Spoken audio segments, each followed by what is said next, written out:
नमस्कार। पिछली कक्षाओं में हमने स्वर संधि के बारे में विस्तार से पढ़ा। आज हम व्यंजन संधि के बारे में पढ़ेंगे। व्यंजन संधि की परिभाषा है जहाँ किसी व्यंजन का स्वर या व्यंजन से मेल होने पर परिवर्तन होता है, उसे व्यंजन संधि कहते हैं। व्यंजन संधि के कई नियम हैं, उनमें से पहला नियम मैं सिखा रही हूँ, अनुस्वार संधि। व्यंजन संधि के अंतर्गत सबसे पहले हम सीख रहे हैं अनुस्वार संधि। संस्कृत में इसके लिए सूत्र है मोनुस्वारः।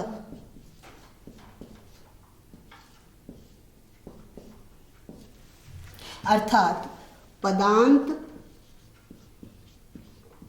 म को अनुस्वार हो जाना।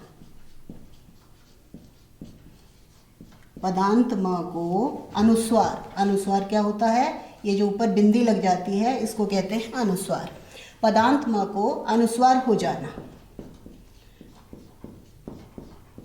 कब होगा ये अनुस्वार? सामने पदांत म के सामने कोई भी व्यंजन आ जाने पर, कोई भी व्यंजन आने पर।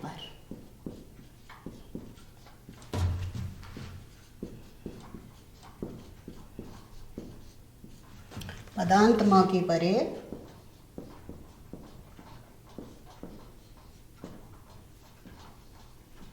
कोई भी व्यंजन आने पर उस म के स्थान पर अनुस्वार हो जाएगा। जैसे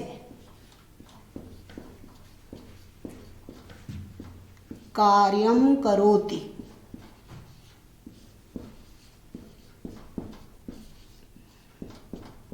यहाँ पदांत म है, सामने क व्यंजन आ गया है। कार्यम प्लस करोति उसका बन जाएगा कार्यम अनुस्वार। ये मैंने अनुस्वार लगा दिया इस म के स्थान पर। कार्यम करोति, करोति में कोई चेंज नहीं होगा, वो ऐसा का ऐसा ही लिखा जाएगा, कार्यम करोति। दूसरा उदाहरण देख सकते हैं, देवम प्लस पश्यति। म के स्थान पर केवल अनुस्वार बना, देवम पश्यति। प्लस का निशान हटा देना है, अलग अलग ही लिखना है दोनों पदों को, देवम पश्यति। एक और लेते हैं, लेखम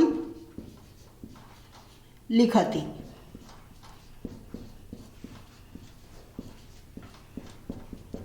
म के स्थान पर हमने कर दिया अनुस्वार, लेखम लिखति।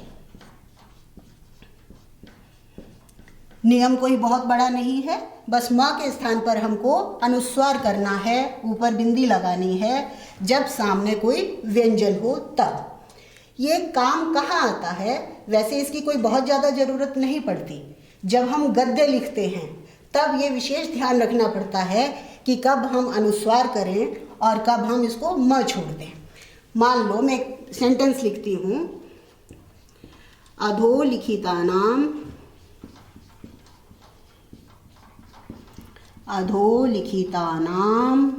प्रश्नानां उत्तराणि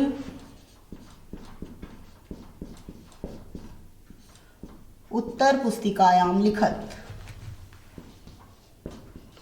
उत्तर पुस्तिकायां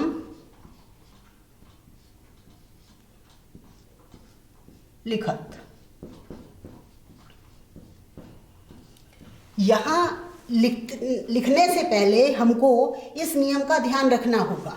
मैंने म लिखा है लेकिन सामने प है, तो जब हम इसको लिखेंगे तो इस म के स्थान पर हमको अनुस्वार करना होगा, तब वो ठीक होगा।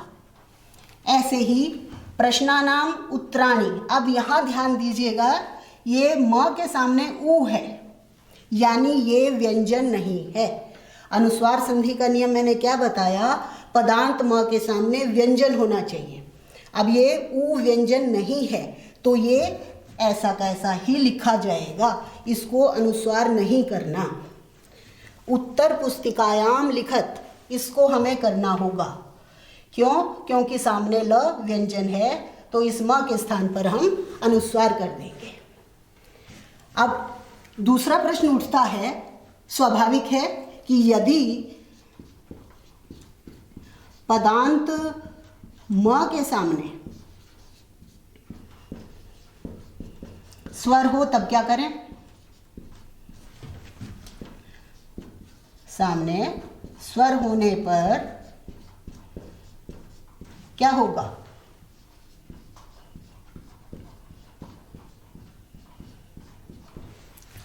यदि पदांत म के सामने स्वर है, व्यंजन होने पर हमने अनुस्वार कर दिया, और म के सामने यदि स्वर है तो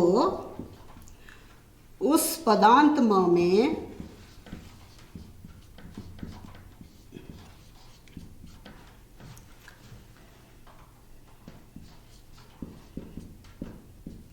स्वर की मात्रा जुड़ जाएगी, स्वर की मात्रा लग जाएगी,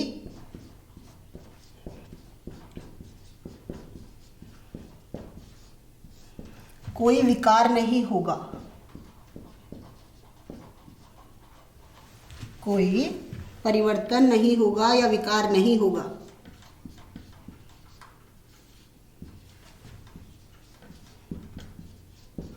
और ऐसी स्थिति को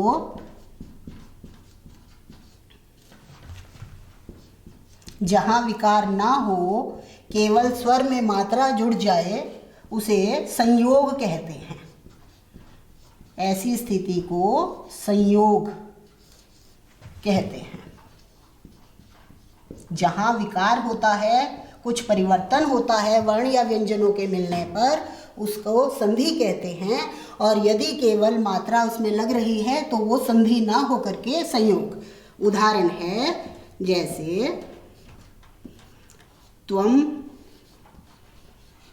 म है पद के अंत में, सामने आदि। इस म में ये आ की मात्रा लग जाएगी, केवल बन जाएगा त्वमादि। एक और उदाहरण, एवं प्लस एव, इस म में एक ही मात्रा आएगी, बन गया एवमेव। इतना क्लियर हुआ? अभी तक मैंने बताया पदांत म के सामने। एक और कंडीशन है इसकी, अनुस्वार संधि म, यदि अपदांत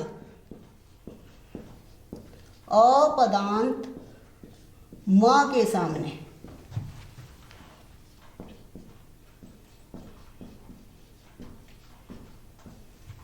कोई व्यंजन आए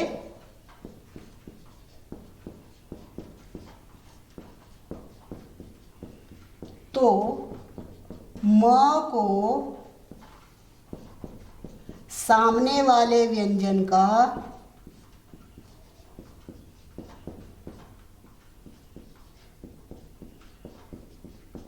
पंचम वर्ण हो जाता है।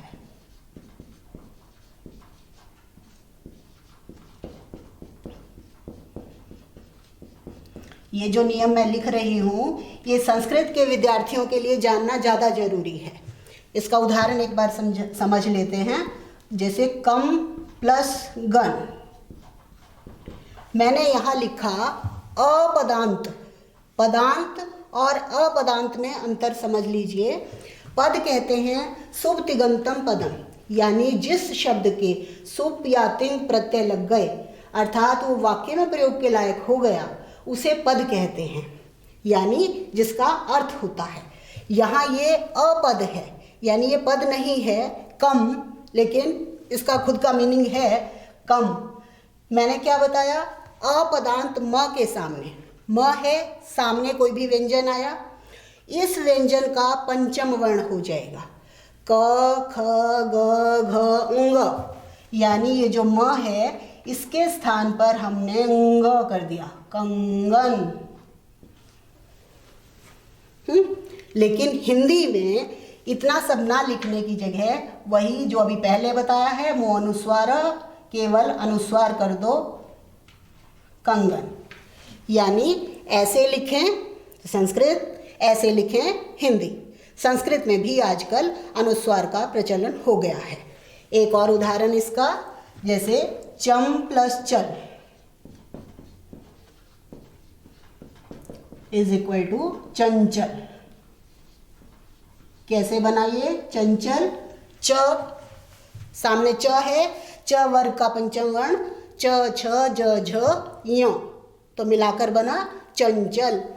इसी तरह से ठम प्लस डक, ठंडक। ये इसलिए बता रही हूँ, कई बच्चों को या कई बड़े लोगों को भी ये डाउट रहता है कि मैडम ये लिखना ठीक है या ये ठीक है। पहले ऐसा ही लिखा जाता था और आजकल आसानी कर दी है, अनुस्वार बना दिया है। अनुस्वार संधि समाप्त हुई। अगली कक्षा में दूसरी संधि पढ़ेंगे। धन्यवाद।